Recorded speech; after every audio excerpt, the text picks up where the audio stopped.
Voice క్లియర్గా ఉందా? Audio and video chat చేయండి ఒకసారి.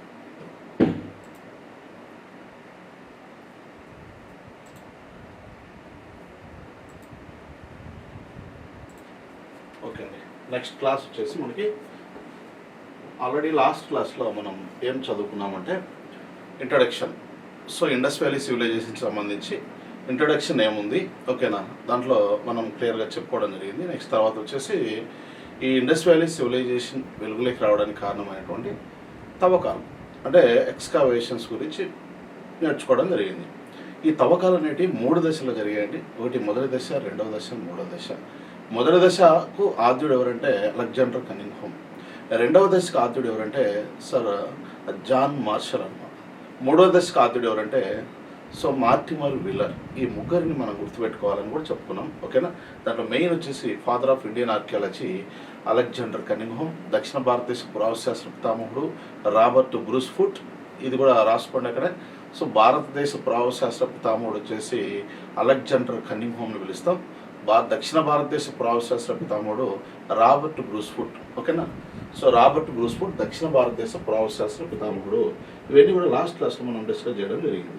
సో ఇక్కడ వచ్చేసి మనకు ఏ టాపిక్స్ మనం చదవడం జరుగుతుందంటే ఫస్ట్ ఇప్పుడు సెకండ్ అయిపోయింది కాబట్టి థర్డ్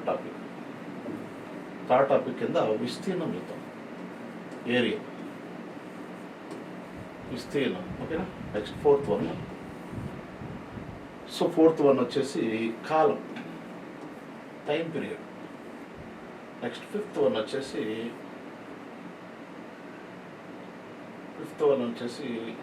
పేర్లు, సింధు నాగరికతకు గల ఇతర పేర్లు ఏమేమి ఉన్నాయి. సిక్స్త్ వన్ వచ్చేసి సమకాలీన నాగరికతలు. సో ఈ టాపిక్స్ 4 మనం ఈ సెషన్లో కంప్లీట్ చేయడం జరుగుతుందమ్మా. సో ఒకటి విస్తీర్ణం, 2 కాలం, 3 పేర్లు, నెక్స్ట్ సమకాలీన నాగరికత. లాస్ట్ క్లాస్లో మనం 2 టాపిక్స్ చెప్పడం జరిగింది. సో ఫస్ట్ వచ్చేసి ఇంట్రడక్షన్, 2 ఎక్స్కావేషన్స్, తవ్వకాలను పిలుస్తాం. ఆ రెండింటి దగ్గర మీకు క్లియర్గా కంప్లీట్ చేయడం జరిగింది.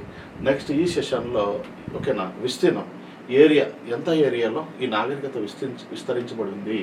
సో తూర్పు సరిహద్దు ఏంది, పశ్చిమ సరిహద్దు ఏంది, ఉత్తర సరిహద్దు ఏంది, దక్షిణ సరిహద్దు ఏంది, ఓకేనా. ఇది ఈ వర్ధిల్లినటువంటి ఏరియా అనేది ఏ షేప్లో ఉంది, ఇవి మనకు చాలా చాలా ఇంపార్టెంట్ ఇక్కడ. నెక్స్ట్ తర్వాత కాలం, ఓకేనా. కాలం మీద పెద్ద కాంట్రవర్సీ ఉంది అంటాం. సో ఒక్కొక్క బుక్లో ఒక విధంగా ఉంటుంది. ఆ సమస్యలన్నీ మీకు తొలగిపోతాయి ఇప్పుడు, ఓకేనా. నెక్స్ట్ తర్వాత పేర్లు, డిఫరెంట్ నేమ్స్ ఉంటాయి. ఒకటి మనం సింధు నాగరికత అని పిలవచ్చు, హరప్ప నాగరికత అని పిలవచ్చు, పట్టణ నాగరికత అని పిలవచ్చు, అక్షరాస్యత నాగరికత అని పిలవచ్చు, ఓకేనా, మూల నాగరికత అని పిలవచ్చు. ఇలా మనకు అనేక పేర్లు ఉన్నాయి. అవి ఎందుకు పిలిచారనేది మనం చూద్దాం ఇక్కడ. సమకాలీన నాగరికతలు అంటే భారతదేశంలో వర్ధిల్లినటువంటి నాగరికతకు సో ఎగ్జాక్ట్ టైం పీరియడ్ అని కాకుండా ముందు వెనక అటు ఇటు మనకు సమకాలీన ఇతర దేశాల్లో కొన్ని నాగరికతలు వర్ధిల్లింటాయి. అవి మనం ఇక్కడ డిస్కస్ చేయాల్సి వస్తుంది అనమాట. సో ఫస్ట్ విస్తీర్ణం తీసుకుంటే ఫస్ట్ మనకి విస్తీర్ణం మొదటి థర్డ్ వన్ విస్తీర్ణం, ఓకేనా. సో విస్తీర్ణం ఏరియా రాసుకోండి, ఓకేనా. టోటల్ ఈ నాగరికత ఎంత విస్తీర్ణంలో విస్తరించబడింది అనేది మనకి ఇప్పుడు మనం మ్యాప్ వేసుకుందాం, ఓకేనా.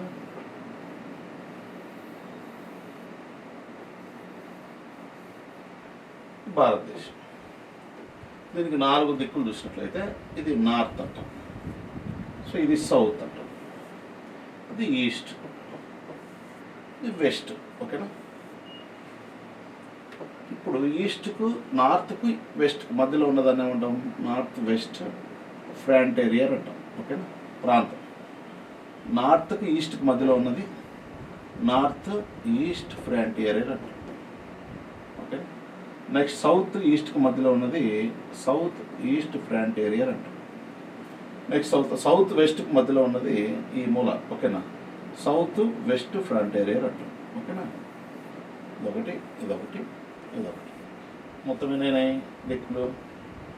సో మొత్తం మనకి ఈ 2 అనుకుంటే, ఈ 2 అనుకుంటే, ఇదొకటి, సో ఇదొకటి, ఇదొకటి, ఇదొకటి, ఎన్ని దిక్కులైనాయి మొత్తము చూడండి, 1 2 3 4 5 6 7 8 అంటే 8 డైరెక్షన్స్, 8 డైరెక్షన్స్ అనమాట. ఈ రెండు చూసుకోండి. నెక్స్ట్ తర్వాత ఈ రెండు చూసుకోండి, ఈ రెండు చూసుకోండి. మొత్తం 8 డైరెక్షన్స్ అయినాయి కదా. సో 8 డైరెక్షన్స్లో మనకు ఏ ఏరియాలో ఈ నాగరికత వర్ధిల్లింది అనేది మనం చూస్తే, ఓకేనా, ఈ సైడ్ ఈ దిక్కుకి ఈ దిక్కుకి ఈ దిక్కుకి మధ్య ఏరియాని మనం నార్త్ వెస్ట్ ఫ్రంట్ ఏరియా అని అంటాం. వాయువ్య భారతదేశం అని చెప్పచ్చు, వాయువ్య భారతదేశం అని చెప్పచ్చు. సో వాయువ్య భారతదేశం అంటే ఇది ఏరియా మొత్తం కూడా. సో ఈ ప్రాంతం అంతా కూడా ఈ నాగరికత వర్ధిల్లినటువంటి ప్రాంతంగా చెప్పచ్చు. చూడండి ఇదంతా కూడా, సో ఇదంతా కూడా ఈ నాగరికత వర్ధిల్లినటువంటి ఏరియా, ఓకేనా. అంటే భారతదేశానికి ఏ వైపు ఉంది అంటాడు అనమాట. సో తెలుగులో అయితే దీన్ని వాయువ్యము అనిపిస్తుంది, వాయువ్యం. ఈ మూలన దీన్ని తెలుగులో ఏమనిపిస్తామంటే ఈశాన్యము అంటాం, ఈశాన్యం. ఈ మూలన ఏమనిపిస్తామంటే ఆగ్నేయము అంటాం, ఆగ్నేయం. ఇది నైరుతి అని చెప్పచ్చు అనమాట. తెలుగులో దీన్ని దక్షిణం అని, నెక్స్ట్ దీన్ని తూర్పు అని, నెక్స్ట్ తర్వాత దీన్ని ఆపోజిట్ పశ్చిమం అని, ఇది ఉత్తరం అని పిలుస్తాం అనమాట. సో ఇక్కడ మీకు సింపుల్గా ఏంటంటే ఈ నాగరికత ఎక్కడ వర్ధిల్లింది అనేది ఇక్కడ ఇంపార్టెంట్, ఓకేనా. సో ఈ నాగరికత భారతదేశానికి ఏ వైపున వర్ధిల్లింది అంటే సప్త సింధు ప్రాంతంలో ఈ నాగరికత వర్ధిల్లింది. ఎక్కడ వర్ధిల్లిందంటే సప్త సింధు ప్రాంతంలో వర్ధిల్లింది. సో ఏ దిక్కులో వర్ధిల్లిందంటే వాయువ్య భారతదేశం నందు, వాయువ్య భారతదేశం, వాయువ్య భారతదేశ భూభాగం నందు ఈ నాగరికత వర్ధిల్లింది. ఇలా వర్ధిల్లిన నాగరికత ఏ షేప్లో ఉందంటే త్రిభుజాకారంలో ఉంది అని చెప్పచ్చు. త్రిభుజాకారంలో ఉంది, ట్రయాంగిల్ షేప్లో ఉందన్నమాట, ఓకేనా. సో నెక్స్ట్ తర్వాత ఇది ఎంత ఏరియాలో విస్తరించి ఉంది అనేది కూడా మనకి ఇంపార్టెంట్. సో ఎంత ఏరియా అంటే 12 lakhs 12,99,600 స్క్వేర్ కిలోమీటర్స్ అన్నమాట, స్క్వేర్ కిలోమీటర్స్. సో చూడండి దగ్గర దగ్గర 12 లక్షలు అంటున్నాడు, 99,000 అంటున్నాడు, 600 స్క్వేర్ కిలోమీటర్లు అంటే చదరపు కిలోమీటర్లు. దగ్గరగా మనకి ఏమో రాసుకోవచ్చు మనం 13 లక్షల చదరపు కిలోమీటర్లు అని చెప్పచ్చు అన్నమాట. సో కాబట్టి 13 లక్షల చదరపు కిలోమీటర్ల విస్తీర్ణాన్ని సో ఈ నాగరికత విస్తరించబడింది అని చెప్పచ్చు అనమాట, ఓకేనా. చూడండి ఏమంటున్నాం, సప్త సింధు పరివాహక ప్రాంతంలో ఈ నాగరికత వర్ధిల్లింది అంటున్నాము. వాయువ్య భారతదేశ భూభాగంలో వాయువ్య దిక్కున, భారతదేశం యొక్క వాయువ్య దిక్కున ఈ నాగరికత వర్ధిల్లింది అంటున్నాం. చూడండి భారతదేశం యొక్క ఏ దిక్కులో, వాయువ్య దిక్కులో ఈ నాగరికత వర్ధిల్లింది అని చెప్తున్నాము, ఓకేనా. సో మొత్తం ఈ స్టార్ట్ అయినటువంటి నాగరికత విస్తరించిన తర్వాత కూడా మొత్తం ఎంతవరకు అయితే విస్తరించిందో ఆ ఏరియా మనం గమనిస్తే దాని షేప్ను చూస్తే త్రిభుజాకారంలో విస్తరించి ఉంది అనమాట ఇది, ఓకేనా. సో త్రిభుజాకారంలో అంటే ఇది ఏరియాలో, ఓకేనా, ఈ విధంగా మనకు విస్తరించి ఉండి ఉండొచ్చు అనమాట. సో చూడడానికి ఎలా ఉంది, ఇది త్రిభుజాకారం కదా. సో కాబట్టి త్రిభుజాకారంలో విస్తరించినటువంటి నాగరికత ఏదంటే సో మనకు సింధు నాగరికత అని చెప్పొచ్చు అనమాట. సో ఎంత ఏరియాలో విస్తరించి ఉందంటే 12 లక్షల, ఓకేనా, 12,99,600 చదరపు కిలోమీటర్ల సో విస్తీర్ణాన్ని కలిగి ఉంది. సో ఈ నెంబర్ ఒక్కొక్కసారి ఇవ్వకుండా వాడు ఈ డిజిటే ఇచ్చే అవకాశం ఉంది, 13 లక్షలని ఇచ్చే అవకాశం ఉంది. కాబట్టి దగ్గరగా 13 లక్షల చదరపు కిలోమీటర్ల విస్తీర్ణాన్ని ఈ నాగరికత విస్తరించి ఉంది అని చెప్పొచ్చు అనమాట, ఓకేనా. మరి ఈ ఏరియా ఇది మొత్తం ఈ నాగరికతను చూస్తే దాని సమకాలీన నాగరికత అయినటువంటి ప్లేస్ ఏంటంటే, నాగరికతలు ఏంటి అంటే సో ఒకటి మనకి ఈజిప్ట్ తీసుకుందాం. ఈజిప్టు నాగరికత అంటాం, ఈజిప్టు నాగరికత. నెక్స్ట్ తర్వాత 2 మెసపటోమియా నాగరికత అని చెప్పచ్చు, మెసపటోమియా నాగరికత. నెక్స్ట్ తర్వాత మెసపటోమియా నాగరికత తర్వాత చైనా నాగరికత. అంటే చైనా నాగరికత ఎంత విస్తరించి ఉందో ఏరియా, ఆ ఏరియా కంటే సింధు నాగరికత విస్తరించిన ఏరియానే చాలా పెద్దది ఏరియా పరంగా. మెసపటోమియా నాగరికత ఎంత ఏరియాలో విస్తరించి ఉందో దానికంటే కూడా సింధు నాగరికత విస్తరించినటువంటి ప్రాంతమే చాలా పెద్దది దాంతో పోల్చుకుంటే. నెక్స్ట్ చైనా ఈజిప్ట్ నాగరికత కూడా అంతే. అంటే ఈ మూడు నాగరికతలు కూడా సింధు నాగరికతలు సమకాలిక నాగరికతలు అని చెప్పొచ్చు. సో ఆ విధంగా అంటే ఇప్పుడు ఎగ్జాంపుల్ ఇది భారతదేశం అనుకుంటే మనం ఈ భారతదేశానికి ఈ సైడ్, సో ఏ సైడ్ ఉంది చైనా, ఈ సైడ్ చైనా, ఓకేనా. సో ఇదంతా కూడా ఈ ఏరియా మొత్తం కూడా ఈ నాగరికత విస్తరించింది. దీన్ని మనం ఏమని పిలుస్తాం, చైనా సివిలైజేషన్, చైనా నాగరికత అని పిలుస్తాం అనమాట. చూడండి భారతదేశానికి ఏవైపు ఉంది, ఇవైపు అంటే భారతదేశానికి ఈశాన్య దిక్కులో ఉంది చైనా. నెక్స్ట్ తర్వాత సో ఈ సైడ్ తీసుకున్నట్లయితే మనకు ఇక్కడ భారతదేశానికి నైరుతి దిక్కులో ఒక ఖండం ఉంది, దీన్ని మనం ఆఫ్రికా ఖండం అని పిలుస్తాం. సో ఆఫ్రికా కాంటినెంట్ అనమాట, ఆఫ్రికా. ఈ ఆఫ్రికా ఖండంలో ఏ సైడ్ అంటే మనకి ఈ వైపు, ఓకేనా. ఆఫ్రికా కాంటినెంట్కి మనకు ఈశాన్య దిక్కులో ఉన్న దేశం ఏంటంటే సో దీన్ని మనం ఈజిప్ట్ అంటాం, ఓకేనా. ఏమనిపిస్తాం, ఈజిప్ట్ అంటాం. సో ఈజిప్ట్ గుండా ప్రవహించేటువంటి నదిని ఏమనిపిస్తాం అంటే నైలు నది అంటాం, ఓకేనా. దీన్ని ఏమనిపిస్తున్నాం మనం, నైలు నది అని పిలుస్తాం, నైలు నది. ఈ నైలు నది వలన అభివృద్ధి చెందినటువంటి నాగరికతను ఏమనిపిస్తామంటే ఈజిప్ట్ సివిలైజేషన్ అని పిలుస్తాం అనమాట, ఓకేనా. సో ఈ సైడ్ అంటే ఇక్కడ భారతదేశానికి ఏ దిక్కులో ఉంది ఇది, సో ఇది నైరుతి దిక్కులో ఉంటే ఇదేమో, సో భారతదేశానికి ఇది నైరుతి దిక్కులో ఉంటే ఇది ఈ సివిలైజేషన్ ఎక్కడ ఉంది, ఈశాన్య దిక్కులో ఉంది అని చెప్పొచ్చు అనమాట. నెక్స్ట్ తర్వాత ఈ సైడ్ తీసుకోండి. ఇప్పుడు ఈ వైపు తీసుకుంటే మనకు ఇక్కడ ఒక దేశం వస్తుంది, ఓకేనా. సో దీన్ని ఏమనిపిస్తామంటే సో దీన్ని మనం మెసొపొటేమియా అంటాం. ఈ తెల్లగా ఉన్నదాన్ని ఏమనిపిస్తాం, మెసొపొటేమియా అంటాం, మెసొపొటేమియా. యాక్చువల్గా దీన్ని మెసొపొటేమియా అంటాం, మెసొపొటేమియా. సో మెసొపొటేమియాను ప్రస్తుతం ఏమనిపిస్తున్నామంటే ఇరాక్ దేశంగా పిలుస్తున్నాం అనమాట, ఓకేనా. సో ఇరాక్ అన్న మెసొపొటేమియా అన్న ఒకటేమ్మా, ఓకేనా. సో ఇరాక్ మెసొపొటేమియా రెండు ఒకటే. సో దేన్ని మెసొపొటేమియా అని పిలుస్తామంటే ఇప్పుడు ఇదంతా కూడా మనం వైట్ కలర్లో ఉన్నదంతా కూడా ఏమన్నాం, మెసొపొటేమియా అంటున్నాం కదా. సో ఈ ప్లేస్ ఏ రెండు నదుల మధ్య విస్తరించి ఉందంటే ఇదొక నది, ఓకేనా. సో ఇదొక నది. సో దీన్ని ఏమనిపిస్తామంటే యూప్రటిస్ అంటాం, యూప్రటిస్ అనేటువంటి ఒక రివర్. నెక్స్ట్ తర్వాత టైగ్రిస్ అనేటువంటి ఒక river. So Euphrates and Tigris ఈ రెండు నదుల మధ్య ఉన్నటువంటి మైదాన ప్రాంతం ఏదైతే ఉందో, ఈ డెల్టా ల్యాండ్ ఏదైతే ఉందో, ఈ డెల్టా ల్యాండ్ని ఏమనిపిస్తామంటే మెసొపొటేమియా అని పిలుస్తాం, ఓకేనా. సో కాబట్టి ఈ మెసొపొటేమియా అనేటువంటి ప్రాంతాన్నే ప్రస్తుతం ఏమనిపిస్తున్నాం, ఇరాక్ అనేటువంటి పేరుతో పిలుస్తున్నాం. కాబట్టి మీరు చూసుకోండి ఇక్కడ ఇది ఎంత ఏరియా ఉంది, ఇంత ఏరియా ఉంది అనుకుందాం. ఇది ఈ ఏరియా ఇంత ఏరియా ఉంది. సో ఇది ఇంత ఏరియా ఉంది అంటే దీంతో పోల్చుకుంటే దీని యొక్క విస్తీర్ణం ఎలా ఉండాలి, చాలా పెద్దగా ఉండాలి అనమాట, ఓకేనా. సో ఇక్కడ ఉన్నటువంటి ఇది చాలా పెద్ద ఏరియా అనమాట, ఓకేనా. ఇదంతా చూస్తే చాలా పెద్ద ఏరియా అనమాట. సో కాబట్టి పక్కన సమకాలికంగా వర్ధిల్లినటువంటి ఈజిప్ట్ నాగరికత అండ్ చైనా నాగరికత అండ్ మెసొపొటేమియా నాగరికత, అదే ఈ మూడు సివిలైజేషన్స్ వర్ధిల్లినటువంటి ఏరియా ఏదైతే ఉందో ఆ ఏరియా కంటే ఈ ఏరియా చాలా పెద్దది, చాలా విశాలమైనది అని చెప్తున్నారు అనమాట. సో అందుకే చూడండి ఈజిప్ట్ నాగరికత కంటే, మెసొపొటేమియా నాగరికత కంటే చైనా నాగరికత ఈ మూడు కూడా ఎవరికి సమకాలికంగా డెవలప్ అయ్యాయి, సింధు నాగరికతకు సమకాలికంగా వర్ధిల్లినటువంటి నాగరికతలు ఇవి. సో కాబట్టి ఈ మూడు నాగరికతలు వర్ధిల్లిన ఏరియా కంటే కూడా, ఓకేనా. సో ఈ ఏరియానే చాలా పెద్దగా ఉంది. బొమ్మలు కూడా చూడండి, దీంతో పోల్చుకుంటే ఇది ఎక్కువ చూపించాను చూడండి. సో కాబట్టి ఏరియా చాలా పెద్దగా ఉంటుంది అనమాట, ఓకేనా. ఇలాంటి చిన్న క్వశ్చన్లు అడుగుతారు, మనం అవే తప్పులు పెట్టేస్తాం అనమాట, ఓకేనా. నెక్స్ట్ ఒకటేమంటున్నాము, ఈజిప్ట్ నాగరికత కంటే, ఈజిప్టు సివిలైజేషన్ వర్ధిల్లిన ప్రాంతం కంటేను, చైనా వర్ధిల్లినటువంటి ప్రాంతం కంటేను, ఈ చైనా నాగరికత వర్ధిల్లిన ప్రాంతం కంటేను, మెసొపొటేమియా నాగరికత వర్ధిల్లిన ప్రాంతం కంటేను నేటి పాకిస్తాను అంటున్నాం, ఓకేనా. నేడు పాకిస్తాన్ ఎంత ఏరియాలో అయితే ఉందో ఆ యొక్క ఏరియా కంటే చాలా ఎక్కువ ఏరియాలోనే ఈ సింధు నాగరికత వర్ధిల్లిందని చెప్పొచ్చు అనమాట. ఇంకోటి ఏంటంటే నేటి పాకిస్తాన్ అంటున్నాం, ఓకేనా.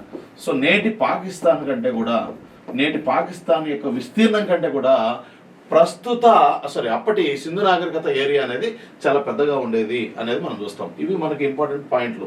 సో ఎక్కడి నుంచి విస్తీర్ణం దగ్గర నుంచి చూడండి, సప్త సింధు ఈ నాగరికత ఎక్కడ వర్ధిల్లిందంటే సప్త సింధు ప్రాంతం అంటున్నాము. ఏ దిక్కులో వర్ధిల్లిందంటే భారతదేశం యొక్క వాయువ్య దిక్కులో వర్ధిల్లింది. సో ఈ వర్ధిల్లినటువంటి ప్రాంతం అనేది ఈ సివిలైజేషన్ డెవలప్ అయినటువంటి ఏరియా అనేది ఏ షేప్లో ఉంది అంటే త్రిభుజాకారంలో ఉంది. నెక్స్ట్ తర్వాత ఇది ఎంత ఏరియాలో విస్తరించబడిందంటే 12 12,99,600 చదరపు కిలోమీటర్ల విస్తీర్ణాన్ని కలిగి ఉంది. సో రమారమి 13 లక్షల చదరపు కిలోమీటర్ల విస్తీర్ణాన్ని కలిగి ఉంది. నెక్స్ట్ తర్వాత ఈ నాగరికతకు సమకాలీన నాగరికతలైనటువంటి ఈజిప్ట్, మెసొపటోమియా, చైనా నాగరికతల వర్ధిల్లినటువంటి ప్రాంతం కంటే కూడా చాలా ఎక్కువ ఏరియాలో ఈ నాగరికత వర్ధిల్లిందంటే చాలా విశాలమైనటువంటి నాగరికత. ప్రస్తుత పాకిస్తాన్ యొక్క విస్తీర్ణంతో పోల్చుకుంటే కూడా అప్పటి సింధు నాగరికత వర్ధిల్లినటువంటి ప్రాంతం చాలా పెద్దదని కూడా మనకు తెలుస్తూ ఉంది అనమాట. ఓకేనా. సో ఇది నెక్స్ట్ తర్వాత వచ్చేసి ఈ విస్తీర్ణంలోనే ఇంకొకటి మనకు కొద్దిగా కవర్ కావాలి. సో ఏంటంటే ఇది మనం మ్యాప్ అనుకుంటే ప్రస్తుతం భారతదేశం రెండుగా చీలిపోయింది కాబట్టి పాకిస్తాన్ అండ్ భారతదేశంగా. సో ఈ సైడ్ చూడండి, ఇది సరిహద్దు అనుకుంటున్నాం.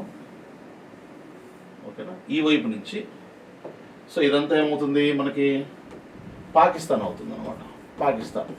పాక్ ఇది వచ్చేసి ఇండియా అవుతుంది అనమాట. ఓకేనా.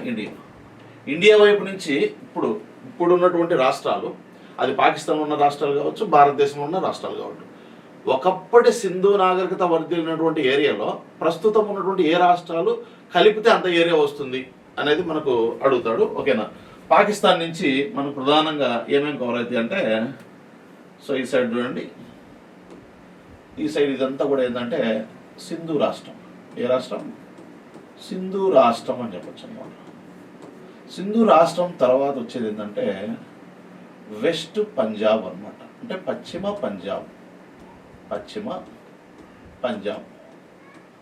పంజాబే మనకు పాకిస్తాన్లో ఉంటుంది.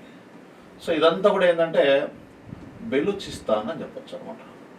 బెలూచిస్తాన్ అంటే పాకిస్తాన్లో మనకు పాకిస్తాన్ దేశము నుంచి ప్రస్తుత పాకిస్తాన్ దేశంలో ఉన్న ఏ ప్రాంతాలు అప్పటి సింధు నాగరికత ప్రాంతంలో వరిదిలేయంటే ఒకటి సింధు రాష్ట్రం అని చెప్పచ్చు, నేటి సింధు రాష్ట్రం మొత్తం. నెక్స్ట్ తర్వాత రెండవది పశ్చిమ పంజాబ్. నెక్స్ట్ తర్వాత మూడవది బెలూచిస్తాన్. ఈ 3 రాష్ట్రాలు కవర్ అవుతాయి అన్నమాట. ఒకప్పటి ప్రస్తుత పాకిస్తాన్లో ఉన్నటువంటి ఒకప్పటి సింధు నాగరికత వర్ధిల్లినటువంటి ఏరియా 12,99,600 చదరపు కిలోమీటర్ల విస్తీర్ణంలో ఈ 3 రాష్ట్రాలు కూడా వస్తాయి అన్నమాట. నెక్స్ట్ తర్వాత సో ఇండియా తీసుకోండి. ఇండియాలో ఉన్నటువంటి ప్రస్తుతం ఏ రాష్ట్రాలు ఒకప్పటి సింధు నాగరికత వర్ధిల్లిన ప్రాంతంలో ఉండేటి అంటే, సో పైనుంచి రావాలి ఇక్కడ ఈ సైడ్.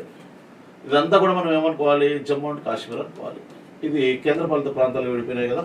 సో సింపుల్గా మీరు ఏం రాస్తారంటే జమ్మూ అండ్ కాశ్మీర్ అని రాసుకోండి. నెక్స్ట్ తర్వాత వచ్చేసి ఇక్కడ మనకు సో ఏం కనిపిస్తుందంటే పంజాబ్, ఈస్ట్ పంజాబ్ పక్కనే ఉంటుంది, హర్యానా ఉంటుంది అనమాట. ఒకప్పుడు పంజాబ్ అంటే ఈస్ట్ పంజాబ్ అంటే ఇది పశ్చిమ Punjab. So east Punjab and Haryana ఈ రెండు కలిసి ఒకే విధంగా ఉండేటివి. దీన్నే మనం ఉమ్మడి పంజాబ్ అంటాం. ఇది రాష్ట్రాల పునర్వ్యవస్థీకరణలో భాగంగా మీకు అర్థమవుతుంది. హిందీ భాషను బేస్ చేసుకొని ఇక్కడ పంజాబ్ నుంచి హర్యానా అనేది ఏర్పడుతుంది అనమాట. ఓకేనా. ఇది మీకు రాష్ట్రాల పునర్వ్యవస్థీకరణ చెప్తాం, అక్కడ చెప్తాం. సో ఈ ప్లేస్ ఫస్ట్ దేంతో కలిసింది? పశ్చిమ పంజాబ్, పాకిస్తాన్లో ఉన్నటువంటి పంజాబ్తో కలిసి ఉండేది.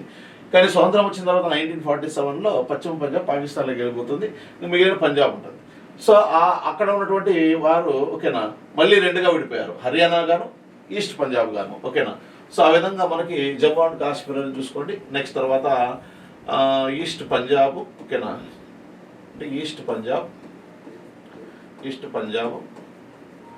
నెక్స్ట్ తర్వాత హర్యానా తీసుకోవచ్చు, నెక్స్ట్ తర్వాత వచ్చేసి దాని కింద ఏమొస్తుంది మనకి? రాజస్థాన్ వస్తుంది అనమాట. నెక్స్ట్ తర్వాత గుజరాత్ వస్తుంది. నెక్స్ట్ తర్వాత మహారాష్ట్ర వస్తుంది. సో ఇది మనకి ఉత్తరప్రదేశ్ అనుకుంటే ఉత్తరప్రదేశ్ యొక్క పశ్చిమ ప్రాంతం అని చెప్పచ్చు అనమాట. అందుకే దీన్ని వెస్ట్ యూపీ అని చెప్తాం అనమాట. సో కాబట్టి హర్యానా తర్వాత రాజస్థాను. ఓకేనా. రాజస్థాన్ తర్వాత గుజరాత్ తర్వాత మహారాష్ట్ర. నెక్స్ట్ తర్వాత 7th one so west UP Uttar Pradesh అని చెప్పచ్చు అనమాట. సో ఈ విధంగా ఇక్కడ ఉన్నటువంటి ప్రస్తుత ఈ రాష్ట్ర భూభాగాలు ఓకేనా ఒకప్పటి పాకిస్తాన్లో ఉన్నటువంటి సింధు రాష్ట్రం, పశ్చిమ పంజాబ్ రాష్ట్రం, బెలూచిస్తాన్ రాష్ట్రం ఈ ప్రస్తుత ఈ రాష్ట్ర భూభాగాలు ప్రస్తుత పాకిస్తాన్ ఉన్నటువంటి ఈ రాష్ట్ర భూభాగాలు కలిపితే ఎంత ఏరియా అయితే వస్తుందో అంత ఏరియాలో విస్తరించి ఉంది సింధు నాగరికత. అప్పట్లో అంత పెద్దది, అంత విశాలమైనటువంటి నాగరికత, ప్రాచీన లోయ నాగరికత, సింధు లోయ నాగరికత, ఇండస్ వ్యాలీ సివిలైజేషన్ అని పిలుస్తాం అనమాట. ఇది సింధు నాగరికతకు సంబంధించిన ఇంట్రొడక్షన్. నెక్స్ట్ ఏం చేయాలి ఇప్పుడు? సో విస్తీర్ణంలోనే మనకు దేని గురించి మాట్లాడతాం? మనకు నెక్స్ట్ కాలం గురించి మాట్లాడదాం. సో విస్తీర్ణంలో సరిహద్దుల గురించి కూడా మాట్లాడదాం. సరిహద్దులు అనమాట. సో సరిహద్దుల్లో ఫస్ట్ తొలి సరిహద్దులు అని మాట్లాడదాం. తొలి సరిహద్దులు ఓకేనా. నెక్స్ట్ తర్వాత రెండు మళ్ళీ సరిహద్దులు అనమాట. మళ్ళీ సరిహద్దులు, తొలి సరిహద్దులు, మళ్ళీ సరిహద్దులు అంటే ఫస్ట్ 4 సరిహద్దులను కనుగొనడం జరిగింది అనమాట. సో అవి ఏంటో చూద్దాం. ఫస్ట్ 4 సరిహద్దులు: east side, north, south, east, west. ఈ విధంగా ఫస్ట్ మనకి ఈ సైడ్ చూద్దాం. ఫస్ట్ వచ్చేసి హర్యానా రాష్ట్రంలో ఉత్తర సరిహద్దు ఏంటంటే రోపార్ అని చెప్పచ్చు. రోపార్ ఇది ఒకప్పుడు ఎక్కడ ఉండేదంటే హర్యానా రాష్ట్రంలో ఉండేది, హర్యానా ఓకేనా. నెక్స్ట్ దక్షిణ సరిహద్దు. సో దక్షిణ సరిహద్దు ఏంటంటే బట్రగావ్ అనమాట. బట్రగావ్ ఏ రాష్ట్రంలో ఉండేదంటే గుజరాత్ రాష్ట్రంలో ఉండేది. నెక్స్ట్ తర్వాత తూర్పు పంజాబ్. సరే, ఈ తూర్పు సరిహద్దు వచ్చేసి మనకి మీరట్ అనమాట. మీరట్ ఇది వెస్ట్ ఉత్తరప్రదేశ్, వెస్ట్ యూపీ అని చెప్పచ్చు అనమాట. నెక్స్ట్ తర్వాత ఈ సైడ్కి వస్తే మనకి సుక్త జందార్ అనమాట. సో ఇక్కడ వచ్చేసి మనకి ఎక్కడ వర్దిల్లి ఉంటుంది అనమాట అంటే మక్రాన్ తీరం అంటే సుక్త జందారే రాసుకోండి ఇక్కడ. సుక్త జందార్ అనమాట. ఈ సుక్త జందార్ ఎక్కడుంది? బెలూచిస్తాన్ రాష్ట్రంలో ఉంది. బెలూచిస్తాన్ రాష్ట్రం ఎక్కడుంది? పాకిస్తాన్లో ఉంది ఓకేనా. సో పాకిస్తాన్ దేశంలో ఉంది అన్నమాట ఓకేనా. ఇవి సింధు నాగరికత యొక్క ఉత్తర సరిహద్దు ఏముంది, సో దక్షిణ సరిహద్దు ఏంది, పశ్చిమ సరిహద్దు అనేది మనం చూసుకోవాలన్నమాట ఓకేనా. సింధు నాగరికత తొలి సరిహద్దులు అంటాం. చూడండి, తొలి సరిహద్దులు అంటే తొలిసారిగా కనుగొనబడినటువంటి సింధు నాగరికత యొక్క ఉత్తర సరిహద్దు, దక్షిణ సరిహద్దు, తూర్పు సరిహద్దు, పశ్చిమ సరిహద్దు అనమాట. నెక్స్ట్ తర్వాత మళ్ళీ సరిహద్దు అంటే కొద్దిగా ఇది ఎక్స్టెండ్ అయిపోతుంది పైకి. నెక్స్ట్ ఈ సైడ్ ఇది ఎక్స్టెండ్ అవుతుంది, ఇక్కడేమో ఎక్స్టెండ్ కాదు కానీ ఈ వైపు మళ్ళీ ఇది ఎక్స్టెండ్ అవుతుంది అనమాట. అంటే ఈ నాగరికత ఇంకా ఎక్కువ ఏరియాలో, సో అంతా ఎంతవరకు విస్తరించినట్టు కదా, కొద్దిగా ఎక్స్టెండ్ అయినట్టు కదా. సో అలా మనకి సింధు నాగరికత మళ్ళీ సరిహద్దులుగా వేటి పిలుస్తామన్నప్పుడు ఇక్కడ చూసుకోవాలి. ఇక్కడ కూడా 4 సరిహద్దులు చూసుకోండి. సో ఇది నార్త్, ఇది సౌత్, ఇది ఈస్ట్ అండ్ వెస్ట్ ఓకేనా. సో ఉత్తర సరిహద్దు వచ్చేసి మనకి మాందా అని చెప్పచ్చు అనమాట. మాందా ఓకేనా. మాందా ఇది ఎక్కడుంది? ప్రస్తుత జమ్మూ అండ్ కాశ్మీర్లో ఉంది. ఉందన్నమాట. నెక్స్ట్ తర్వాత దక్షిణ సరిహద్దు తీసుకుంటే ఇది వచ్చేసి దైమాబాద్ ఓకేనా. దైమాబాద్ అనేది ఎక్కడుంది? మనకి దైమాబాద్ వచ్చేసి మహారాష్ట్రలో ఉంది. మహారాష్ట్ర అని చెప్పచ్చు. ఇది ఏ నది ఒడ్డున ఉంది అంటే గోదావరి నదికి ఉపనది అనమాట. గోదావరి ఉపనది అనమాట. సో కాబట్టి గోదావరికి ఉపనది ఏది అంటే ప్రవరా రివర్ అని చెప్పచ్చు అనమాట ఓకేనా. సో ప్రవరా రివర్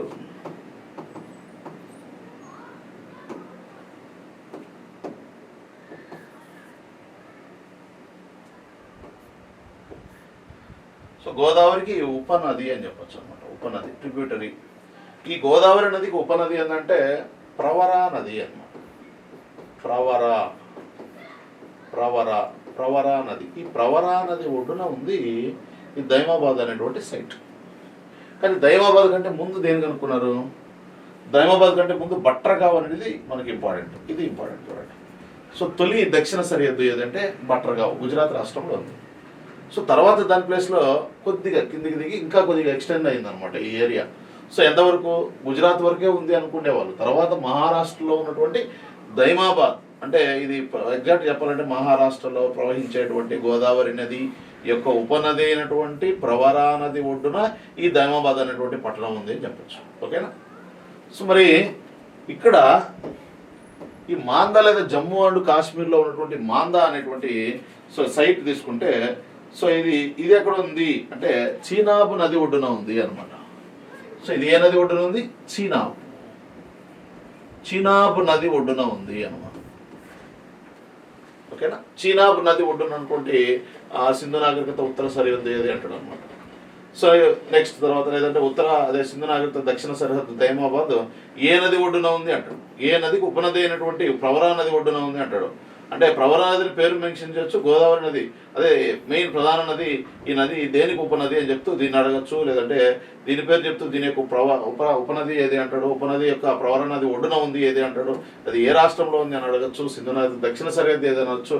ఉత్తర సరిహద్దు మాందా అని, అది జమ్మూ కాశ్మీర్ ప్రాంతంలో ఉందని, చినాబ్ నది ఒడ్డున ఈ స్థావరం ఉందని తెలుస్తుంది. కానీ దీనికంటే ముందు హర్యానాలో ఉన్నటువంటి రోపార్ అనేటువంటి ప్రాంతం వరకే ఈ సింధు నాగరికత విస్తరించి ఉంది అని అనుకునే వాళ్ళము. తర్వాత కాలంలో జరిపినటువంటి తవ్వకాల వలన ఈ ప్రాంతం అనేది, ఈ నాగరికత అనేది ఉత్తరంగా కొద్ది పైనకి విస్తరించి ఉంది అని చెప్పేసి మనకు అర్థమవుతా ఉందన్నమాట. ఓకేనా? సో ఇక్కడ చూస్తే ఇక్కడ పశ్చిమ సరిహద్దు మాత్రం అక్కడే ఉంది అనమాట. ఏం దీంట్లో మార్పు ఏం రాలేదమ్మా. సో ఓకేనా? సుక్త జందార్ అని చెప్పచ్చు. సుక్త జందార్. ఈ సుక్త జందార్ ఏ రాష్ట్రంలో ఉంది అంటున్నాము? బెలూచిస్తాన్ రాష్ట్రంలో ఉంది. బెలూచిస్తాన్. సో ఏ దేశంలో ఉందంటే పాకిస్తాన్లో ఉంది అనమాట. సో పాకిస్తాన్. ఈ విధంగా మనకు పశ్చిమ సరిహద్దు చూస్తాం. నెక్స్ట్ ఇక్కడ వచ్చేసి మీకు ఇక్కడ అంటే ఇది వచ్చేసి అలంగీర్పూర్ అని చెప్పచ్చు అనమాట. అలంగీర్పూర్ అనమాట. ఈ అలంగీర్పూర్ అనేది వెస్ట్ యూపీలోనే ఉంది అని చెప్పచ్చు. ఓకేనా? సో వెస్ట్ యూపీలో ఏ డిస్టిక్ అంటే సోహర్నూర్ డిస్టిక్. సోహర్నూర్ జిల్లా అని చెప్పచ్చు అనమాట. సో సోహర్నూర్ జిల్లా. సో ఈ సోహర్నూర్ జిల్లాలో ఈ యొక్క తూర్పు సరిహద్దు అనేటువంటి అలంగీర్పూర్ అనేటువంటి ప్రాంతం ఉంది అనేది మనం చెప్తాం అనమాట. ఓకేనా? నెక్స్ట్ తర్వాత వచ్చేసి ఇక్కడ మీకు ఈ యొక్క సోహర్నూర్ జిల్లాలో మనకు ఒక నది ప్రవహిస్తూ ఉంటుంది. దీన్ని ఏమనిపిస్తామంటే యాక్చువల్గా యమునా నది అనిపిస్తాం. యమున. ఓకేనా? సో యమున. ఈ యమునకు ఉపనది ఉంటుంది అనమాట. ఉపనది. ఆ ఉపనది పేరు ఏం పేరు అంటే హిందాన్ అని చెప్పచ్చు అనమాట. హిందాన్. ఈ హిందాన్ అనేటువంటి ఉపనది యొక్క సరిహద్దులో మనకు అలంగీర్పూర్ అనేటువంటి ఒక సైట్ ఉంది. దాన్నే మనం సింధు నాగరికత యొక్క తూర్పు సరిహద్దు అని చెప్పచ్చు. తూర్పు సరిహద్దు అని. కాబట్టి దక్షిణ సరిహద్దు చూసుకోండి దైమాబాద్. తూర్పు సరిహద్దు వచ్చేసి అలంగీర్పూర్, ఉత్తర సరిహద్దు వచ్చేసి మాందా, పశ్చిమ సరిహద్దు వచ్చేసి సుక్త జందార్. మరి ఇక్కడికి వచ్చే తొలి సరిహద్దుల్లో ఉత్తర సరిహద్దు రోపార్ అవుతుంది, తూర్పు సరిహద్దు మీరట్ అవుతుంది, దక్షిణ సరిహద్దు బట్రగా అవుతుంది, పశ్చిమ సరిహద్దు సుక్త జందార్ అని చెప్తాం అనమాట. ఇవి సింధు నాగరికత యొక్క తొలి సరిహద్దులు ఏంటి, మలి సరిహద్దులు. ఇంతతో మనకి ఏం కంప్లీట్ చేసుకున్నాము? ఇక విస్తీర్ణం అనేటువంటి ఏరియాను చూసామన్నమాట. ఓకేనా? కాబట్టి ఇక్కడ చూడండి ఒకసారి మళ్ళీ. ఫస్ట్ విస్తీర్ణం ఏమంటున్నాం? విస్తీర్ణం వచ్చేసి వాయువ్య దిక్కులో మొత్తం మనకి విస్తీర్ణం, కాలం, పేర్లు, సమకాలీన నాగరికతల గురించి చూస్తూ ఈ యొక్క నాగరికత వచ్చేసి మనకు వాయువ్య ప్రాంతంలో వర్ధిల్లిందని చెప్తున్నాం. ఇది ఏరియా మొత్తం కూడా. ఓకేనా? నెక్స్ట్ తర్వాత వచ్చేసి చూడండి సప్తసింధు ప్రాంతంలో వర్ధిల్లిందని, వాయువ్య దిక్కులో వర్ధిల్లింది, భారతదేశం యొక్క వాయువ్య దిక్కులో ఈ నాగరికత వర్ధిల్లిందని. నెక్స్ట్ తర్వాత వచ్చేసి త్రిభుజాకారంలో ఈ నాగరికత షేప్ ఉండేదని, 12,99,600 చదరపు కిలోమీటర్ల ఏరియాలో ఈ నాగరికత వర్ధిల్లిందని, దగ్గర 13 లక్షల చదరపు కిలోమీటర్ల విస్తీర్ణాన్ని కలిగి ఉందని. ఈ నాగరికత ఈజిప్ట్ నాగరికత ఏరియా అదే విస్తీర్ణం, నెక్స్ట్ మెసొపొటేమియా నాగరికత విస్తీర్ణం, చైనా నాగరికత విస్తీర్ణంతో పోల్చుకుంటే చాలా విశాలమైంది. నేటి పాకిస్తాన్ యొక్క విస్తీర్ణంతో పోల్చుకున్నా కూడా చాలా పెద్దదనే చెప్పుకోవచ్చు. నెక్స్ట్ ఇది పాకిస్తాన్ ఉన్నటువంటి సింధు రాష్ట్రాన్ని, పశ్చిమ పంజాబ్, బెలూచిస్తాన్, భారతదేశంలో ఉన్న Jammu Kashmir, east Punjab and Haryana, next west UP, Rajasthan, next Gujarat, Maharashtra ప్రాంత రాష్ట్ర భూభాగాలను కూడా అప్పట్లో తన విస్తీర్ణంలో కలుపుకొని ఉన్నట్టుగా తెలుస్తూ ఉంది. నెక్స్ట్ తర్వాత తొలి సరిహద్దులు తీసుకున్నట్లయితే తొలి సరిహద్దు ఉత్తరాన ఉన్నటువంటి నాగరికతకు తొలి ఉత్తర సరిహద్దు రోపార్ అయితే మళ్ళీ ఉత్తర సరిహద్దు మాందా అవుతుంది. తొలి దక్షిణ సరిహద్దు బట్రగావ్ అయితే ప్రస్తుత దక్షిణ సరిహద్దు వచ్చేసి దైమాబాద్ అవుతుంది. ఈ నాగరికత యొక్క తొలి తూర్పు సరిహద్దు ఏంటంటే మేరట్ అయితే, తొలి పశ్చిమ సరిహద్దు సుక్త జందార్ కాగా ఇక్కడ మళ్ళీ తూర్పు సరిహద్దు వచ్చేసి మనకి అలంగీర్పూర్ అవుతుంది. సో పశ్చిమ ఓకేనా మళ్ళీ సరిహద్దు వచ్చేసి సుప్త జందర్ గాని చెప్తాం అనమాట. ఇది ఒక టాపిక్ మనం కంప్లీట్ చేసుకోవడం జరిగింది అనమాట. ఓకేనా. సో నెక్స్ట్ ఇంకేం చెప్పుకున్నాం ఇక్కడ, ఫస్ట్ నెక్స్ట్ కాలం చూద్దాం. కాలం ఫోర్త్ వన్ కదా, ఫోర్త్ వన్ యాక్చువల్గా సింధు నాగరికత కాలాన్ని తొలిసారిగా అంచనా వేసింది ఎవరు అని అడుగుతున్నాం అన్నమాట. ఓకేనా. ఫస్ట్ వచ్చేసి మనకు ప్రధానంగా ఎవరెవరు వస్తారో చూద్దాం.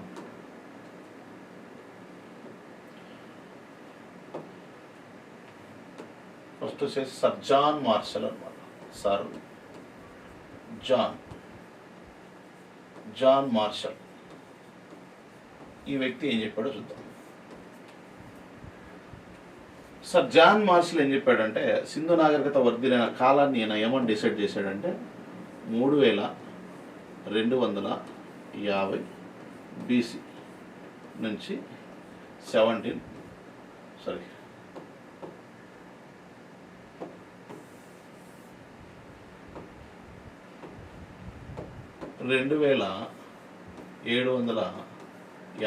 BC అన్నాడు. అంటే సింధు నాగరికత వర్ధిల్లిన కాలాన్ని చూడండి ఎంత చెప్పాడు, 3250 BC. బీసీ గుర్తుపెట్టుకోండి, ఇక్కడ బిఫోర్ క్రైస్ట్ అన్నాం, అంటే క్రీస్తు పుట్టడానికి ముందు. ఓకేనా. సో ముందు 3250 సంవత్సరాల టైం నుంచి తగ్గుతూ 2750 BC అని చెప్పాడు. ఎవరు? Sir John Marshall. యాక్చువల్గా ఈయనే తొలిసారిగా ఓకేనా సింధు నాగరికత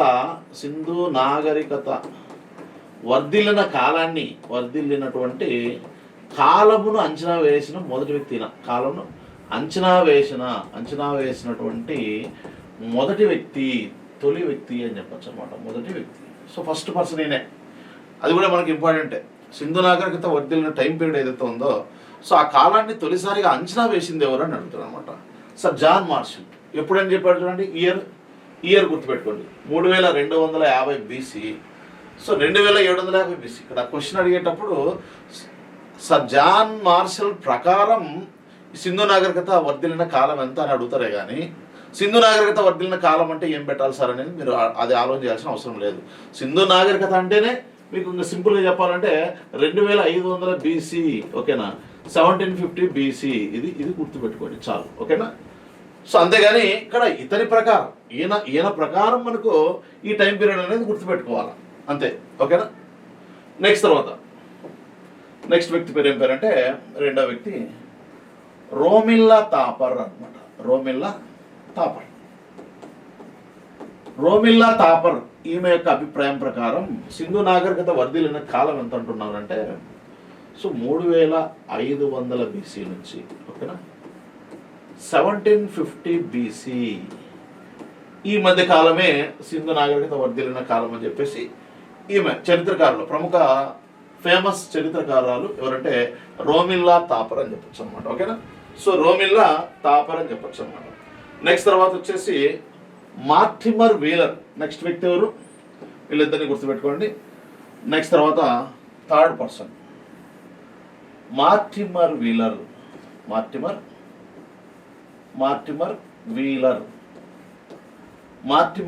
అన్నమాట.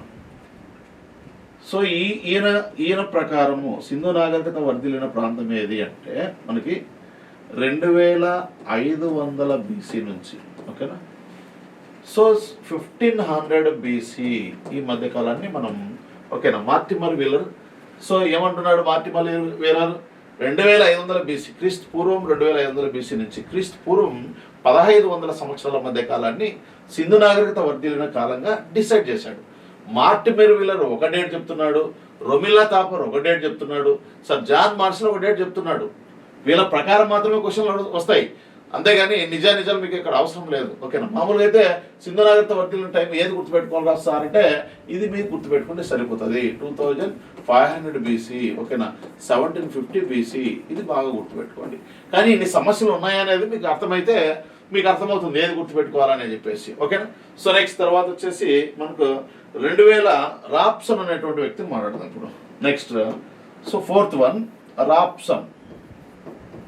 రాప్సన్ అనేటువంటి చరిత్రకారుని యొక్క అభిప్రాయం ప్రకారం మనకు ఈయన ఏం చెప్తున్నాడు, రాప్సన్ 2750 బీసీ నుంచి ఓకేనా 1500 బీసీ ఈ మధ్య కాలాన్ని ఓకేనా ఈ మధ్య కాలంలో వర్ధిల్లినటువంటి నాగరికతను ఏమన్నాడు. సో మనకి రాప్సన్ అనేటువంటి చరిత్రకారుని యొక్క అభిప్రాయం ప్రకారం సింధు నాగరికత వర్ధిల్లిన టైం పీరియడ్ 2750 నుంచి 1750 బీసీ అని చెప్పేసి మనకు తెలుస్తూ ఉంది అనమాట. ఓకేనా. నెక్స్ట్ తర్వాత వచ్చేసి వీళ్ళిద్దరిని మళ్ళీ పక్కన పెట్టుకోండి మీరు. ఓకేనా. నెక్స్ట్ తర్వాత 5th one. So 5th one దగ్గరకు వచ్చేలకు మనకి ఎవరంటే ఫెయిర్ సర్వీస్ అనమాట. ఫెయిర్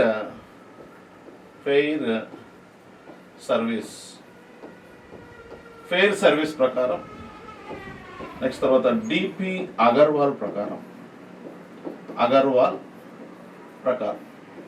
ఫెయిర్ సర్వీస్ అనమాట. ఓకేనా. సో ఫెయిర్ సర్వీస్ యొక్క అభిప్రాయం ప్రకారము మనకు ఎంత వస్తుందంటే సో ఇక్కడ 2000 సంవత్సరం 2000 బీసీ నుంచి 1750 బీసీ అంట. నెక్స్ట్ తర్వాత డిపి అగర్వాల్ ప్రకారం 2300 బీసీ నుంచి సో 1750 బీసీ అనమాట. సో ఈ మధ్య కాలాన్ని మనం ఏమని పిలుస్తామంటే ఫెయిర్ సర్వీస్ అండ్ సో ఇక డిపి అగర్వాల్ యొక్క అభిప్రాయం ప్రకారం మనకు అడ్డేట్ గుర్తుపెట్టుకోండి. ఓకేనా. నెక్స్ట్ తర్వాత వచ్చేసి ఇక్కడ యాక్చువల్గా 1500 రాసుకున్నామా. ఓకేనా. ఇక్కడ 1500 రాసుకోండి. 1500 ఓకే. ఫెయిర్ సర్వీస్ 2000 బీసీ ఇది 2000 బీసీ టు 1500 బీసీ అంటే ఎగ్జాక్ట్గా చెప్పాలంటే ఒక 500 ఇయర్స్ అనమాట అంతే. ఈ మధ్య కాలంలో వర్తిల్లిందని చెప్పింది ఎవరంటే ఫెయిర్ సర్వీస్ అనమాట. నెక్స్ట్ డిపి అగర్వాల్ ఎంత టైం ఇచ్చాడు చూడండి ఒకసారి. 2300 బీసీ నుంచి 1750 బీసీ అన్నాడు అనమాట. ఓకేనా. 1750 ఈ మధ్య కాలాన్ని డిపి అగర్వాల్ అన్నాడు. ఈ డిపి అగర్వాల్ ఏం చెప్తున్నాడంటే కాల నిర్ణయానికి ఈయన ఏం చేశాడంటే కాల నిర్ణయం అంటే సింధు నాగరికత వర్తిల్లిన కాలాన్ని నిర్ణయించడం కోసం ఈ DP Agarwal C14 method use చేయడం జరిగిందంట. ఓకేనా. కార్బన్ డేటింగ్ పద్ధతిని ఈయన ఉపయోగించినట్లుగా మనకు తెలుస్తూ ఉంది. ఇక్కడ మీరు చూసుకోండి. ఓకేనా. మామూలుగా ఇవన్నీ కూడా ఇతని వాదన ప్రకారం ఈ డేట్, రొమిల్లా తాపర్ ప్రకారం ఈ డేట్, మార్టిమల్ వీరర్ ప్రకారం ఈ డేట్ ఈ టైము, నెక్స్ట్ ఆప్షన్ ప్రకారం ఈ టైము, నెక్స్ట్ తర్వాత ఫెయిర్ సర్వీస్ ప్రకారం ఈ టైము, డిపి అగర్వాల్ ప్రకారం ఈ టైం. ఓకేనా. కానీ తొలిసారిగా ఇక్కడ కాలాన్ని ఓకేనా సింధు నాగరికత కాలాన్ని నిర్ధారించడం కోసం ఎటువంటి పద్ధతిని ఉపయోగించడం జరిగిందంటే C14 లేదా కార్బన్ డేటింగ్ మెథడ్ అంటాం. కాబట్టి C14 లేదా కార్బన్ డేటింగ్ పద్ధతిని దేనికి ఉపయోగిస్తాం. ఓకేనా. సో కార్బన్ డేటింగ్ పద్ధతిని శిలాజాల వయసును నిర్ధారించడానికి ఉపయోగిస్తారు యాక్చువల్గా. కానీ ఇక్కడ కూడా సింధు నాగరికత కాలాన్ని నిర్ణయించడానికి కూడా ఈ C14 లేదా కార్బన్ డేటింగ్ పద్ధతిని ఉపయోగించిన వ్యక్తి పేరు ఏం పేరంటే డిపి అగర్వాల్ అని చెప్పొచ్చు అనమాట. డిపి అగర్వాల్ అన్నమాట. కానీ ఇన్ని డేట్లు ఉన్నప్పటికీ మెజారిటీ సో 3000 బీసీ 3000 బీసీ నుంచి ఓకేనా 1750 బీసీ ఈ యొక్క డేట్ను మనం ఎక్కువగా ఆమోదించి ఫైనల్గా దేన్ని ఓకేనా అమలు చేస్తున్నారంటే 2500 బీసీ నుంచి 1750 బీసీని మనకు అమలు చేయడం జరుగుతుంది. అంటే ఇక 2500 బీసీ నుంచి 1750 బీసీ అనేది ఏంటంటే సో బాగా పరిణితి చెందినటువంటి టైము, బాగా ఉచ్చ స్థితిలో ఈ నాగరికత వర్ధిల్లినటువంటి కాలం ఏదైనా ఉందంటే 2500 బీసీ నుంచి 1750 బీసీ అని చెప్పొచ్చు అనమాట. ఓకేనా. సో ఇది మనకి కాలానికి సంబంధించినటువంటి సమాచారం అని చెప్పొచ్చు. ఓకేనా. సో కాలం తర్వాత మనం ఏం చెప్పాలి ఒకసారి చూద్దాం. పేర్లు. ఓకేనా. సో పేర్లు చూద్దాం. డిఫరెంట్ నేమ్స్ ఏమి ఉన్నాయి. 5th టాపిక్ పేర్లు. సింధు నాగరికతకు గల వివిధ రకాల పేర్లు ఏమేమి పేర్లు ఉన్నాయో చూద్దాం. మనం అందరం పిలిచేటువంటి నాగరికతను ఏమనిపిస్తామంటే యాక్చువల్గా ఫస్ట్ హరప్పా నాగరికత అని పిలుస్తాం. హరప్పా నాగరికత, హరప్పా సివిలైజేషన్ అని పిలుస్తాం అనమాట ఫస్ట్. రెండవది ఏంటంటే అక్షరాస్యత సివిలైజేషన్, అక్షరాస్యత నాగరికత అంటాం. నెక్స్ట్ తర్వాత మూడవది పట్టణ నాగరికత అంటాం. పట్టణ నాగరికత, పట్టణ నాగరికత అని పిలుస్తాం అన్నమాట. ఓకేనా? సో పట్టణ నాగరికత అని పిలుస్తాం అన్నమాట. నెక్స్ట్ అక్షరాస్యత మూల భారతీయ నాగరికత అంటాం. మూల భారతీయ నాగరికత అంటాం. మూల భారతీయ నాగరికత. నెక్స్ట్ తర్వాత ఐదవది సింధు నాగరికత అని పిలుస్తాం. సింధు నాగరికత అని పిలుస్తాం. సో ఈ విధంగా ఎన్ని రకాల పేర్లు ఉన్నాయి దీనికి? 5 రకాలుగా మనం దీన్ని పిలవడం జరుగుతాం అనమాట. ఓకేనా? సో కాబట్టి ఇక్కడ ఈ హరప్పా నాగరికత అనే ప్లేస్, ఇప్పుడు వీళ్ళందరూ కూడా ఈ పేర్లన్నీ కూడా మనకు ఇంపార్టెంట్. సింధు నాగరికత ఎన్ని రకాల పేర్లు ఉన్నాయి చూడండి. సింధు నాగరికతను మనము హరప్పా నాగరికత అనే పేరుతో పిలుస్తున్నాం. దీన్ని అక్షరాస్యత నాగరికత అని పిలుస్తున్నాం. ఓకేనా? నెక్స్ట్ దీన్ని పట్టణ నాగరికత అనే పేరుతో పిలుస్తున్నాం. నెక్స్ట్ మూల భారతీయ నాగరికత అని పిలుస్తున్నాం. నెక్స్ట్ తర్వాత సింధు నాగరికత అనే పేరుతో పిలుస్తున్నాం.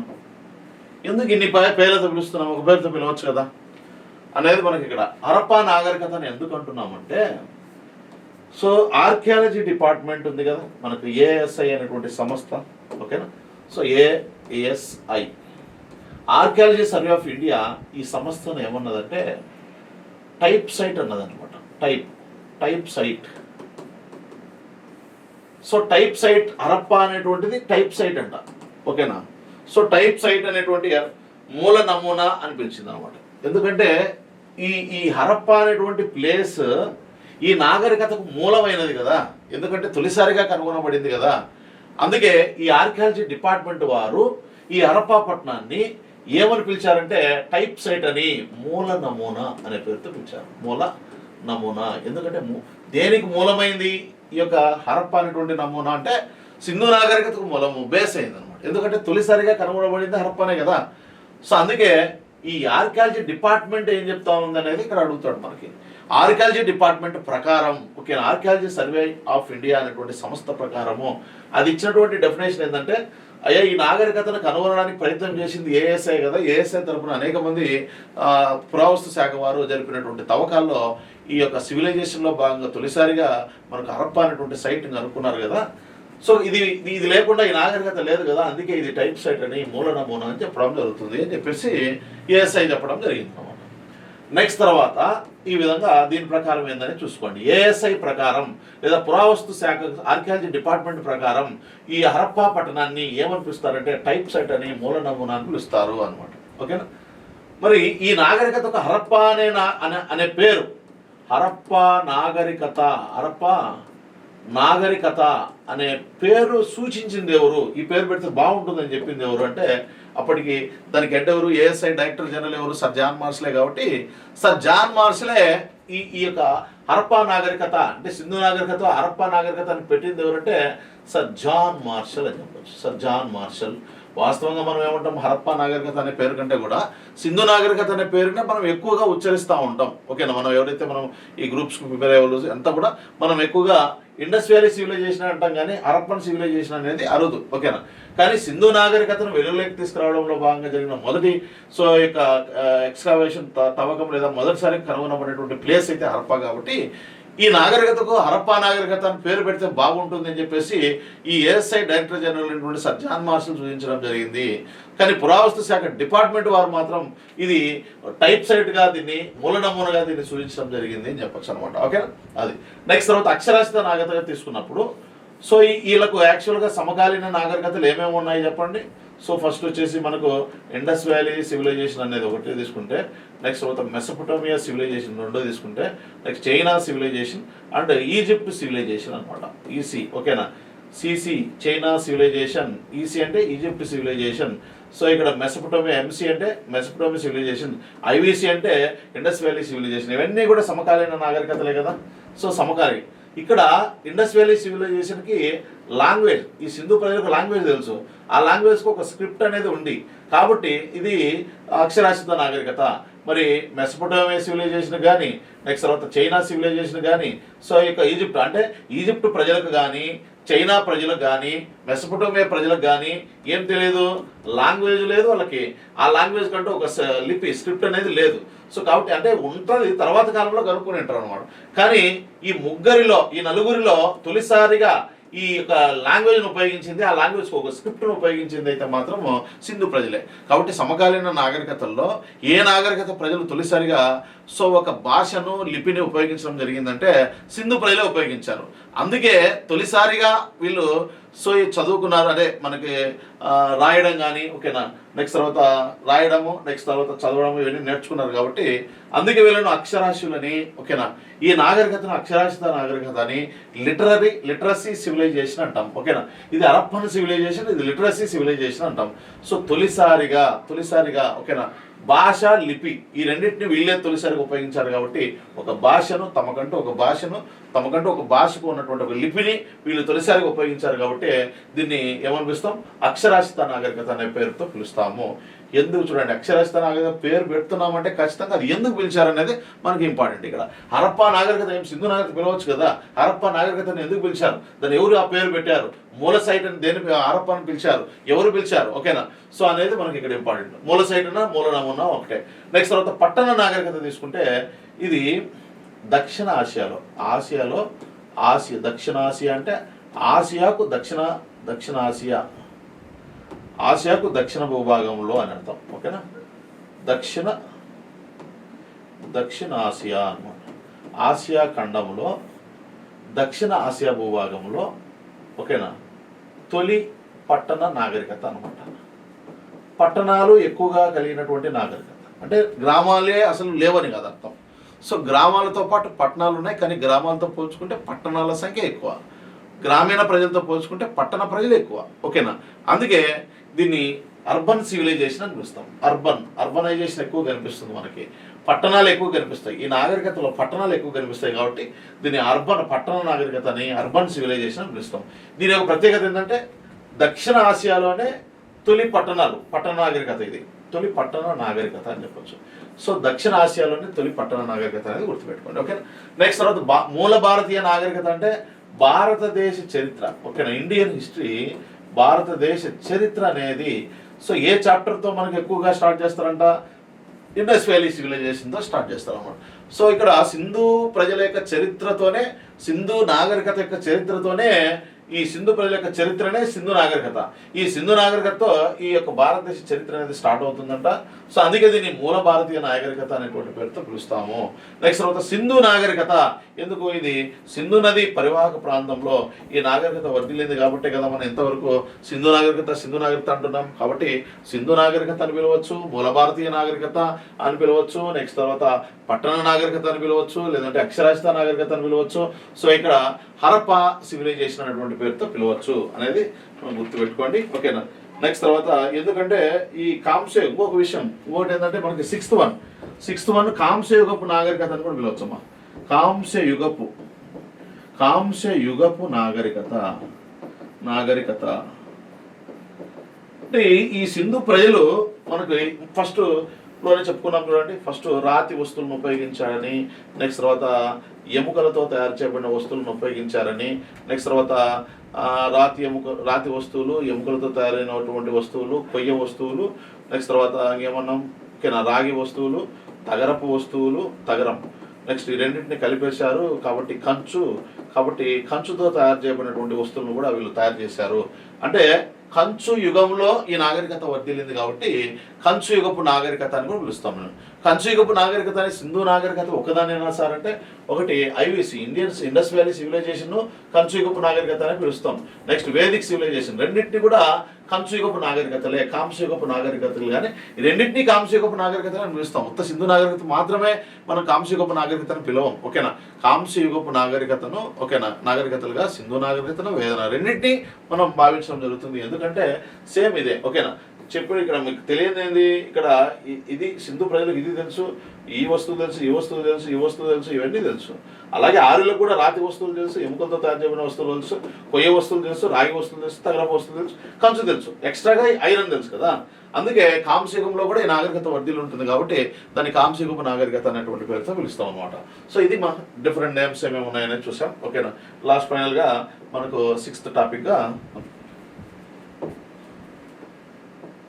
సిక్స్త్ వన్ సమకాలీన నాగరికతలు, కాంటెంపరీ సివిలైజేషన్స్, సమకాలీన నాగరికతలు. సమకాలీన నాగరికత, కాంటెంపరీ సివిలైజేషన్స్ అనమాట. సింపుల్ ఇది, ఓకేనా.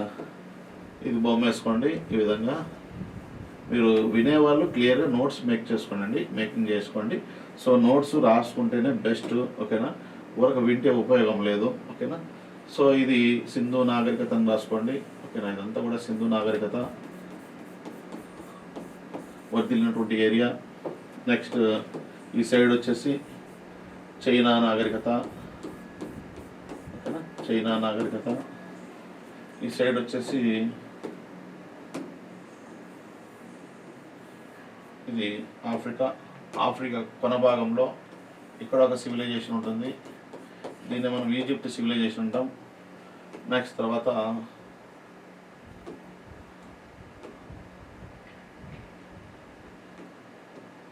ఈ సైడ్ వచ్చేసి ఇదొక సివిలైజేషన్.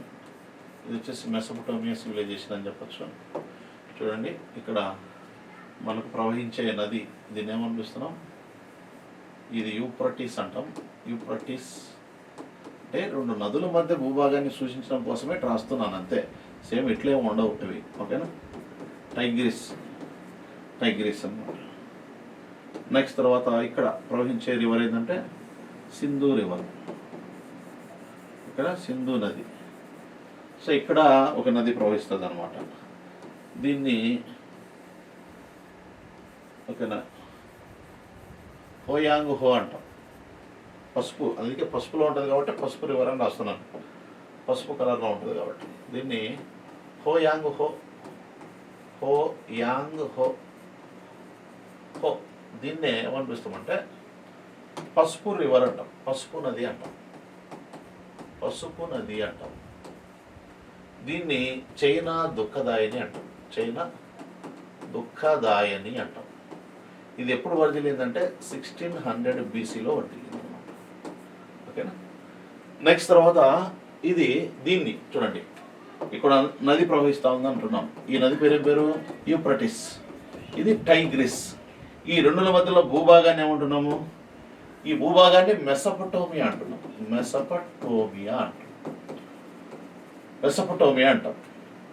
ఈ మెసొపొటేమియాను ప్రస్తుతం ఏమని పిలుస్తున్నాం, ఇరాక్ అని పిలుస్తున్నాం, ఇరాక్.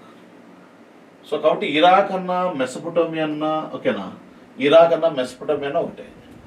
ఈ ప్రాంతంలో నివసించిన ప్రజలను ఏమనిపిస్తామంటే సుమేరియన్లు అంటారు, సుమేరియన్స్.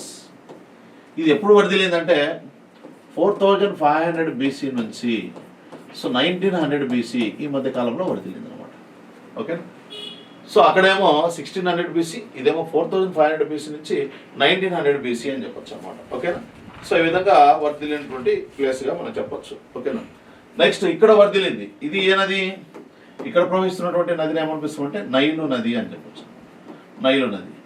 సో ఈ నదీ పరివాహక ప్రాంతంలో ఈ నాగరికత 3200 BC నుంచి 1000 BC మధ్య కాలంలో ఈ నాగరికత వర్ధిల్లింది అని చెప్పొచ్చు, ఓకేనా. 1000 BC మధ్య కాలంలో ఈ నాగరికత వర్ధిల్లింది. సో కాబట్టి ఈ నాగరికతలు అటు ఇటు ఎగ్జాక్ట్గా అని చెప్పకపోయినా కాబట్టి సో సమకాలికంగా ఇది సమకాలీనం, ఇది దీనికి సమకాలీనం, ఇది దీనికి సమకాలీనం అని చెప్పొచ్చు, ఇది దీనికి సమకాలీనం. ఈ విధంగా 4 నాగరికతలు ఏమనిపిస్తామంటే సమకాలీన నాగరికతలని, ఓకేనా. నెక్స్ట్ తర్వాత వీటిని మనం కాంటెంపరీ సివిలైజేషన్ అని పిలుస్తాం అనమాట. సో వాస్తవంగా సింధు ప్రజలు ఓకేనా తమ ఇళ్ల నిర్మాణమునందు ఏం చేశారు, ఇటుకలను ఉపయోగించగా, ఇటుకలు ఓకేనా. సో ఈ ఇటుకలు అనేటి 2 రకాలుగా మనకు కనిపిస్తాయి. సో ఒకటి కాల్చినటువంటి ఇటుకలను ఓకేనా, కాల్చిన ఇటుకలను ఉపయోగించారు, ఎండిన ఇటుకలను ఉపయోగించారు, ఓకేనా. సో కాల్చిన ఇటుకలను ఉపయోగించారు, ఎండిన ఇటుకలు 2 రకాలు. సో కాల్చినటువంటి ఇటుకలు ఉంటాయి, ఎండిన ఇటుకలు ఉంటాయి.